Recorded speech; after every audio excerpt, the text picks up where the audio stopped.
Kia ora. In today's news, the 4 Urewera defendants convicted on firearms charges have all been granted bail. They'll be sentenced on the 24th of May.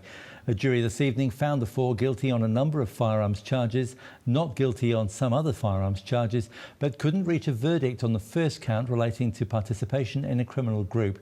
After a directive from the judge, the packed courtroom was silent as the verdicts were read. The 4 will be sentenced on the 24th of May. A local government expert thinks the government's going to start forcing councils to amalgamate. The Local Government Act of 2002 is set to be amended to streamline consideration of reorganisation proposals for councils.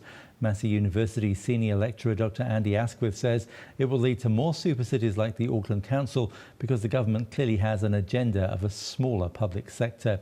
Local Government Minister Dr Nick Smith says councils will still have a huge amount of flexibility to decide on uniform charges, rebates and targeted rates. Meanwhile, in his role as a former ACC Minister, Nick Smith has apologised to the Prime Minister for an error of judgment. Dr Smith wrote a letter on ministerial letterhead to support the National Party insider at the centre of the ACC privacy breach. John Key says he accepts Dr Smith's apology for a letter he should never have written. It was a fortunate escape for 3 Taranaki residents after gale force winds blew their truck over this morning. Craig Gunn says he was driving the Hooker's furniture truck between Omata and Oakura when a gust of wind tipped the vehicle. We opened the passenger side window and all 3 of us climbed out. Luckily we were wearing our seatbelts so we didn't smash into each other or get injured. I've got a bit of whiplash, but we climbed out and had to climb down the engine because if we jumped, we just would have been blown by the wind into a hedge. Meanwhile, those living in rural areas around Taupo are being warned to prepare for a night without power. Unison spokesman Danny Goff says rural areas are still getting a hammering from the weather, which is making life difficult. Overseas, and France will hold a minute's silence later tonight our time to mark the latest victims of a series of deadly shootings in southern France. 3 children and a teacher were shot dead on Monday morning after a motorcycle gunman opened fire in front of a Jewish school in the southwestern city of Toulouse. The shooting comes after 2 similar shootings of French soldiers in the same region. The French government is now beefing up security at all schools and religious buildings. For the estimated 700,000 French Jews, this is nothing new. Security was reinforced a decade ago, following a string of anti-Semitic attacks.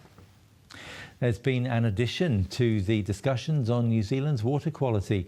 A report released this afternoon aims to raise awareness and educate people on pollution in waterways. The author of the report and Parliamentary Commissioner for the Environment, Dr Jan Wright, says it tackles the specific areas of pathogens, sediment and nutrients. Dr Wright says people believe most water pollution comes from rural areas, but city dwellers could also do their bit by using phosphate-free detergents. Overseas again, a Victorian man has been found guilty of starting a Black Saturday bushfire which killed 10 people. Brendan Sokoluk was found guilty by a Victorian Supreme Court on all 10 counts of arson causing death. The 36,000-hectare fire at Churchill in Victoria's East in February 2009 destroyed 156 homes. The warehouse has announced they'll be selling Apple's newest gadget. 100 of the parallel imported new iPads will be available in the Red Shed's online store from tomorrow at 11 a.m. They cost $799 and will be officially on sale in New Zealand on Friday.